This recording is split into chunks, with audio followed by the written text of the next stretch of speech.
الحمد لله رب العالمين الصلاة والسلام على خاتم النبيين وعلى آله وصحبه أجمعين أما بعد فأعوذ بالله من الشيطان الرجيم بسم الله الرحمن الرحيم قال الله تعالى في سورة يوسف قالوا إن يسرق فقد سرق أخ له من قبل فأسرها يوسف في نفسه ولم يبدها لهم قال أنتم شر مكانا والله أعلم بما تصفون۔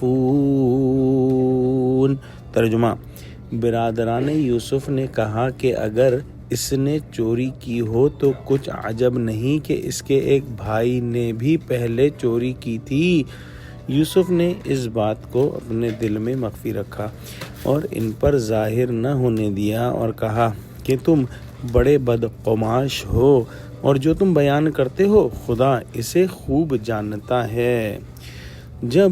یوسف علیہ السلام کے چھوٹے بھائی جس کے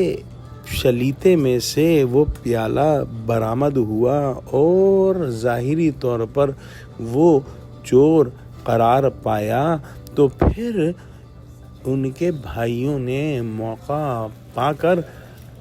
یوسف علیہ السلام کی طرف ایک اشارہ کیا کہ جو بنیامین کا ایک بھائی تھا وہ بھی چور تھا اور یہ انہوں نے جھوٹ بولا تھا اور یہ انہوں نے پاک بازی جتانے کے لیے محض ناحق کوشی اور عناد سے بنیامین کے جرم کو پختہ کرنے کے لیے کہا تھا، اور اتنی مدت کے بعد بھی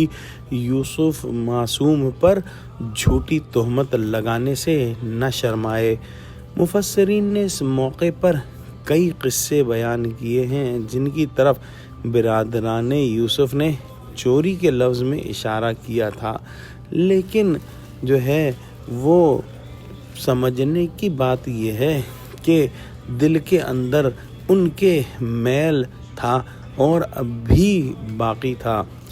ایسا سخت لفظ سن کر بھی یوسف علیہ السلام بے قابو نہیں ہوئے۔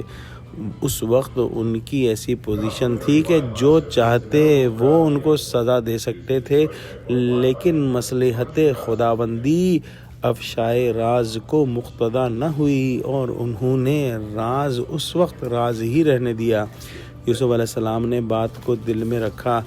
اور جواب دے کر ان کے اتہام کی حقیقت نہ کھولی اور اپنے جی میں کہا کہ الٹا چور کوتوال کو ڈانٹے مجھے چور بناتے ہو، حالانکہ تم نے ایسی چوری کی کہ بھائی کو باپ سے چرا کر بیچ ڈالا۔ باقی میری چوری کا حال اللہ کو معلوم ہے۔ اور جو بعض مفسرین ہیں انہوں نے قال انتم شر مکانہ سے آخر تک کا مطلب یہ لیا ہے کہ یوسف نے ان کو خطاب کر کے کہا کہ تم بڑے ہی بدترین لوگ ہو، ابھی تو کہتے تھے کہ ہم چوروں میں سے نہیں، جب ایک بھائی کے اسباب میں سے مال برآمد ہوا تو اس کے ساتھ دوسرے غیر حاضر بھائی کو بھی ملوث کرنے لگے، گویا چوری کرنا تمہارا خاندانی پیشہ ہے۔ العیاذ باللہ۔ خدا خوب جانتا ہے کہ تم اپنے بیان میں کہاں تک سچے ہو اور وہی تم کو تمہاری غلط بیانیوں کی سزا دے گا۔ دعا کرتے ہیں کہ اللہ سبحانہ و تعالی ہم کو قرآن کا فہم عطا فرما، ہم کو سچوں سے جوڑے، ہم کو صراط مستقیم پر قائم فرما اور اللہ مسلمانوں کو متحد فرما دے، آمین۔ وآخر دعوانا الحمد للہ رب العالمین۔ السلام علیکم ورحمۃ اللہ وبرکاتہ۔